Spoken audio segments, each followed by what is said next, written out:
Hello friends, मैं आपकी दोस्त सुधा सिंह दिव्यांगम चैनल से आप सबका स्वागत करती हूँ और आशा करती हूँ आप लोग स्वस्थ होंगे। तो फ्रेंड्स, आज मैं एक नई स्टोरी लेकर हाजिर हूँ जिसके लेखक हैं श्री घनश्याम मौर्य जी। और आशा करती हूँ ये कहानी आपको बहुत पसंद आएगी, हर एक बेटी को पसंद आएगी। ये कहानी है मायका। तो अगर आपको ये कहानी पसंद आती है तो please like, comment and share कीजिएगा और इस कहानी को ढेर सारा प्यार दीजिएगा। और कौन कौन इस कहानी से सहमत है तो प्लीज़ कमेंट में भी बता दीजिएगा।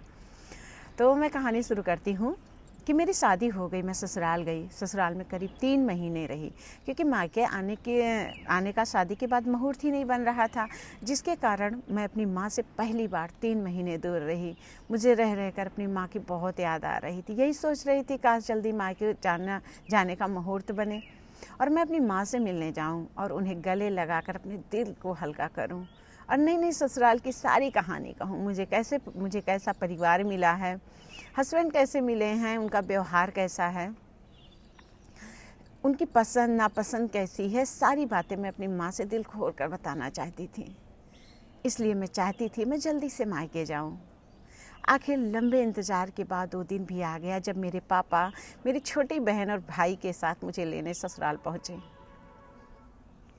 मेरी खुशी का तो ठिकाना ही नहीं था। ऐसा लगा ईश्वर ने मुझे दुनिया की सारी खुशियाँ दे दी और मुझे अपने परिवार और माँ के मिलने का तथा घर जाने का मौका दे दिया हो।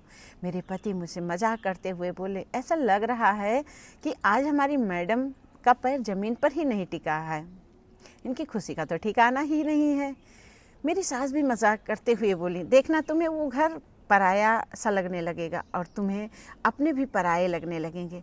सब कुछ बदला बदला सा लगने लगेगा। फिर तुम्हें लगने लगेगा सच में कि शादी के बाद लड़कियां पराई हो जाती हैं। मैंने उनकी बातों को सुना और बोली, ऐसा नहीं है मम्मी जी, माँ का प्यार कभी नहीं बदलता, वो हमेशा अपने बच्चों को प्यार करती है। इतना बोलने के बाद मैं मायके जाने को तैयार होने लगी। पहले मैं सबको खाना खिलाया मैंने और फिर मायके जाने की तैयारी में जुट गई। शाम को मैं पति, पापा और छोटे भाई बहन के साथ मायके पहुँची। जैसे ही मैं मायके पहुँची मैं खुशी से झूम उठी। माँ को प्रणाम करके उन्हें गले लगाया। उसके बाद माँ ने कहा, हाथ मुंह धो ले बेटा, हम तुम्हारे और मेहमान के लिए नाश्ता लगाते हैं। मुझे अजीब सा लग रहा था। माँ का ऐसा लग रहा था कि पहले वाली कोई बात ही नहीं रही। भाई बहन भी मेरे दूर बैठे थे पापा भी सोफे पर बैठे थे और मेरा दरवाज़ा भिड़काया हुआ था जहाँ पर मैं और मेरे पति बैठे हुए थे तथा गपशप कर रहे थे। कुछ ही देर बाद मेरे कमरे में नाश्ता और चाय लेकर मेरी मम्मी आई और मम्मी बोली, मैं खाना बनाने जा रही हूँ बेटा, तुम मेहमान के साथ बातचीत करो। मुझे सास की कही हर बात एकदम सही लग रही थी। सच में शादी के बाद एक लड़की का मायका बदल जाता है। मुझे घुटन सी हो रही थी और मैं कमरे से बाहर आई और मैंने माँ से कहा, तुम इतनी बदल क्यों गई? माँ, मेरे लिए तुम्हारे पास समय क्यों नहीं है? मैं तो सोचती थी तुम मुझसे बहुत प्यार करती हो और हमेशा करती रहोगी, लेकिन तुम तो बिल्कुल बदल गई हो। मुझे रोते हुए देखकर माँ ने गले लगाते हुए माँ बोली, बेटा, माँ का प्रेम कभी नहीं बदलता, लेकिन कुछ फर्ज तुम्हारे जीवन साथी के लिए भी तो हैं माँ, जो हमारे दामाद हैं, जिनका खास ख्याल हमें रखना है। 2 दिन बाद वो चले जाएंगे, फिर हम सब पहले जैसा ही हंसी मजाक और बातें किया करेंगे। उसके बाद माँ बोली, माँ का प्रेम कभी नहीं बदलता, क्योंकि माँ से ही तो हर लड़की के मायके आने का एहसास होता है। तो सॉरी फ्रेंड, मुझे भी याद आ गया अपना मायका। सॉरी, वाकई बहुत ही दिल को छूने वाली कहानी है। एक लड़की के लिए उसका मायका ना, क्या बोलूँ मैं, सुकून का वो पल होता है, सुकून की वो जगह होती है जहाँ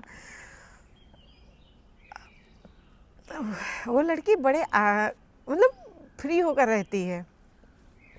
ये कहानी सुन के मुझे अपना याद आ गया सबकी। जब मैं भी घर जाती थी तो अक्सर ये होता था, मैं देर तक सो जाती थी और जब भी कोई जगाता तो पापा बोलते, सोने दो, वहाँ तो बहुत काम करती है। तो होता है ऐसा मायका।